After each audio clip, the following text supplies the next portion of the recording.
KOIAI. I am doing a track-by-track listen through to this new album, Come See Me. And the reason being, well, I have to get into the reason why before we get into the next track, which is Slip Through, because this has been a bit of a roller coaster journey that's brought me to this point. See, the first song I had, well, I heard little dibbles and dabbles from various members of this group, being the super group that it is, over the years. I heard little songs that I think were forebears to this project. And then I heard that song, I'm going to be honest, I can't remember the name, something, a picture, something like that. And I remember thinking to myself, okay, this has a lot of what I love. Songwriting ideas, concepts, things that are beyond just musicianship. They are signs of genuinely trying to create a song that doesn't just show your skills, but shows that you actually have something you want to convey to the listener. I know that sounds really basic, but it's something that a lot of bands miss, especially those who, shall we say, get famous mostly for their musical talent as musicians. And then the next thing I heard was this single, Come See Me, the obviously track one from this, and I was just thinking, this is brilliant. This is exactly what I want. Their musicianship was just alive with detail and nuance that made the song so much more interesting than it would have had any right to be. It was brilliant. I loved it. So I said to myself, okay, I'll check out the new EP. Next song I listened to, Beep Beep. If you haven't already, check out my reaction, because I was near giddy listening to that, thinking, this is really what I would like to hear. And yeah, I know there's probably a lot of people that are like, well, Howard, you should have never have written them off in the first place. I didn't write them off, but there's so much great music coming out of Japan. It's like sometimes things can come out that you're really excited about. It can take ages to get round to them. I'm so glad that I've dived in with KOIAI. I'm really enjoying it, but we're always honest on this channel, and I'm not expecting everything to be my perfect music. There's going to be all kinds of different things, I'm sure. This is a 5-track recording, and next is the song Slip Through. Just looking at this here, I'm already amazed by the fact that the song lengths are all pretty normal song lengths. So I know that's something. Why should that be special? It's because I'm used to, with a lot of these bands who have like really, I'm not going to name names, really good guitarists, the song lengths all tend to be around 6 minutes. A lot of very long solos going on, you know what I mean? Look, I'm just loving this. The attention, the nuance, the beautiful musicianship is there, but it's all for the purpose of great songwriting. I hope I'm not about to eat my words. We're always on this channel, so I'm going to bump the volume up, and we're going to drive in with this song, track 3 from the new recording, Come See Me. This is Slip Through. Let's enjoy it together. Hopefully the volume's correct. Oh, love the piano at the beginning.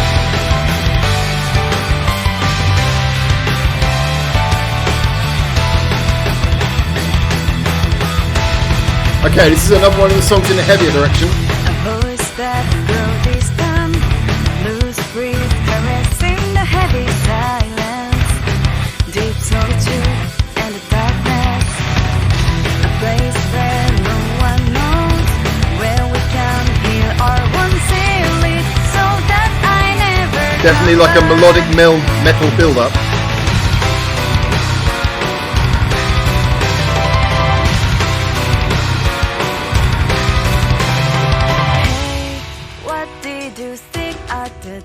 Oh, they love to go 3/4 in the middle of their songs.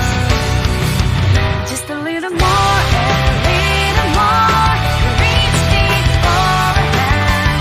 Moment, take a run. Let's conquer the deadly. I will take a dive and meet again. Someday, somewhere. That time signature work is beautiful. It's gonna be reactivating. It's one time only world. This is the sort of thing, when you have these sort of little nuances, it gives you so much to come back to and re-listen for.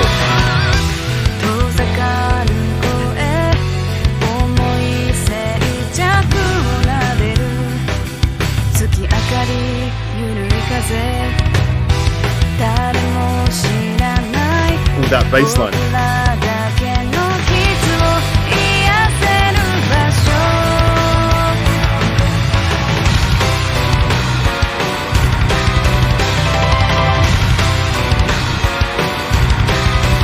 That's so cool.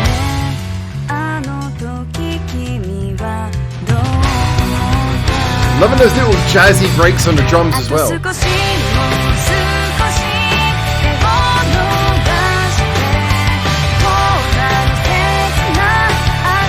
This has been brilliant so far, but you can see they're working up to a bridge. Bridge can make or break a song.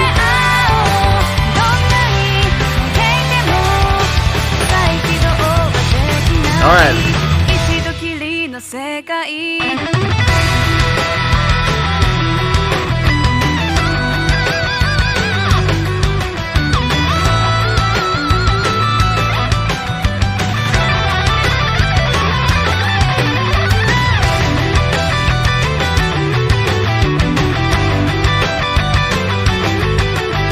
I'm more focused on the drum kit right now.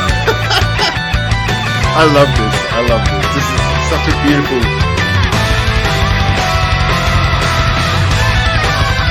Such a beautiful combination of things going on at the same time.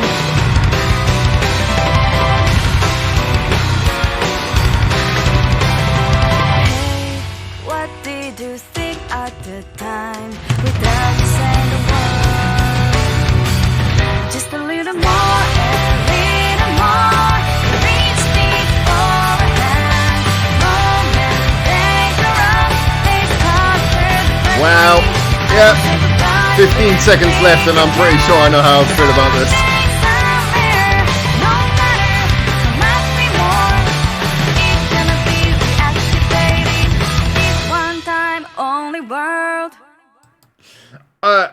I gotta say, I'm really pleased about this. So let's address a couple of things first of all. Okay, so this, a lot like track 2, is definitely going back into the more rock direction. It's got a little bit more of an old school feel. I mean, one of the things that I did mention about Come See Me, the title track, is that it feels, I mean, yeah, there's something a bit old school about that as well, but it feels really interesting, partly because it's a deviation from the hard rock sound that I guess we would more expect, or at least that I've more been led to expect by KOIAI. So this song, in a tonal way, is more what I would expect. It's not quite as surprising as something like Come See Me.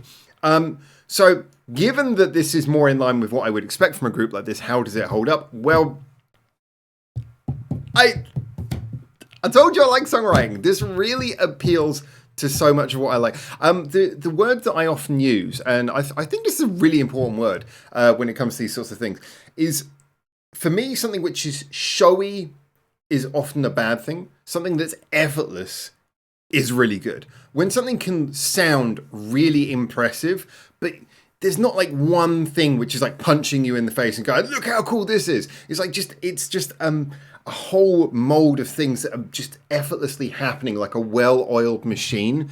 That to me is the sign of mature songwriting, and this is what I've been trying to say in regards to, so I think it's Lisa X who pens most of the songs, but I don't know that for certain. I'm just sort of picking up from things I've read in the comments. And this is so mature for the age that I've heard apparently this band is. Now, so much about what's happening here. I mean, for a start, the way those time signature changes come in, they just sort of flow in, they roll in. Yeah, okay. It's the sort of thing where once you've heard the song more and more and you know exactly what rhythm's coming next, it's going to be very easy to follow. But even on first listen, when I wasn't expecting them, they just sort of came in and they were very natural. They were very easy to follow. You know, you could easily click it. You know, by the time we got around to the second pre-chorus, the second chorus, it was like, yep, I knew what's going to happen. It was really nice, very easy to follow, but at the same time, really rewarding. You know, you're not just sort of like getting stuck in this trance of it's like it's actually doing interesting things, and that then translates over into the solo. Again, I mean, when the second chorus ended, and I said at the time, it's like, okay, we're gonna have a bridge coming here. I like my bridges to be clever, and one of the things I'm often critical of is like bands when they just go, oh, well, for a bridge, we'll have a guitar solo. It's like, it can be a pretty nauseatingly arbitrary thing to do. However, there are examples of how to do that right. I mean, one of the ones I often cite is Glory to the World by Love Bites, where they have this beautiful build-up where there's almost something, I often compare that, it sounds like a piece by Bach, you know, the whole way that the arpeggios are used to build everything up into the final chorus. That's an example of how to do a solo right.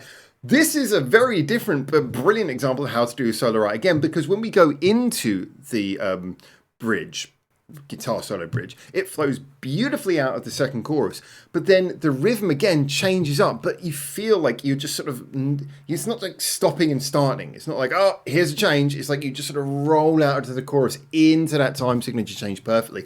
And then the way that the guitars are interplaying, they're not doing anything super complicated from a technical look at me play sort of standpoint, but more at the fact that they are just beautifully playing off each other and creating this wonderful sort of web of rhythms. You know, the drum beat is, for a start, I mean, so much is going on just in the drum beat. I love her playing.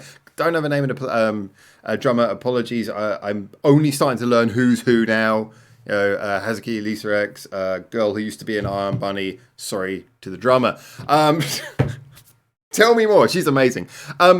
And, you know, just so much is going on in there, but then the counter rhythms of the two guitars, you know, the way that you got the, essentially speaking, the foremost lead guitar, which is doing these beautiful sort of rhythms, picking these beautiful rhythms, but then the other guitar is sort of doing a slightly more choppy rhythm behind it, which is accenting little bits and countering little bits.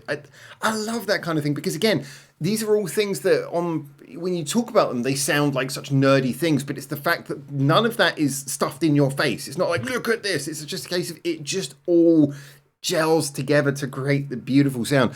I also point out, I mean, ironically, one of the things I liked about the track before this, Beep Beep, was it had a similar thing in the bridge. I love the fact it went into a nice effortless rhythm change, a key change, not key change, sorry, a time signature change. And yet this, in so many ways, a similar rock tone, similar basic balance to how everything's EQ'd, and a similar, you know, fact that, it's got a time signature change in the bridge, and yet the two songs couldn't feel more different. They're very individual in the way they're written.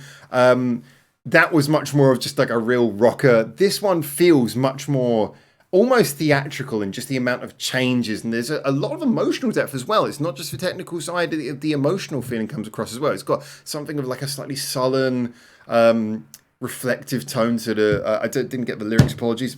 I'm actually of the belief that apparently maybe some or a lot of KOIAI's lyrics are in English. I think they're one of those bands where you find out they sing in English and you're like, I wouldn't have known if you didn't tell me. The thing is, I might be wrong. But, you know, so I don't really know what the lyrics are about, but it feels like it's got this kind of like theatrical, emotional, you know, you can imagine a stage setting with someone looking out the window as the rain falls down, singing out to the night sky, that kind of thing. You know, but it's so beautifully executed. It's an absolute pleasure. Fills up its nearly 4 minutes runtime. Absolutely brilliantly. Also, massive credit to the bass work. I didn't even mention the bass player. Who's the bass player? Wait, have they got? There was two guitars in the guitar bit. Have they got a guitarist and a bass player separately? They've got a separate bass player. Look, the bass player is awesome. Is the singer also playing guitar? I don't know. You have to tell me a lot, guys. You're going to have to school me. And remember, I forget people's names very quickly, so you're going to have to tell me the same thing in every single video. But yeah, the bass player as well. Fantastic work on the bass. I really loved that. Also, again, I'm flogging a dead horse with this, but repeating that thing that I said before about when you've got really good playing, doesn't have to jump to the forefront. There's so many really good bass players who we know, it's like slap all the time, like listen to me, like slap is a great way of being heard. But here it's like very subtle, very sort of nice and quiet in the mix. It was perfectly mixed for the bass. You know, it's subtle. You had to listen for it to hear it, and yet it was adding so much to effect. Really cool bass line in here. I love this. I thought this was brilliant. Can't really pick much in the way of criticisms about this.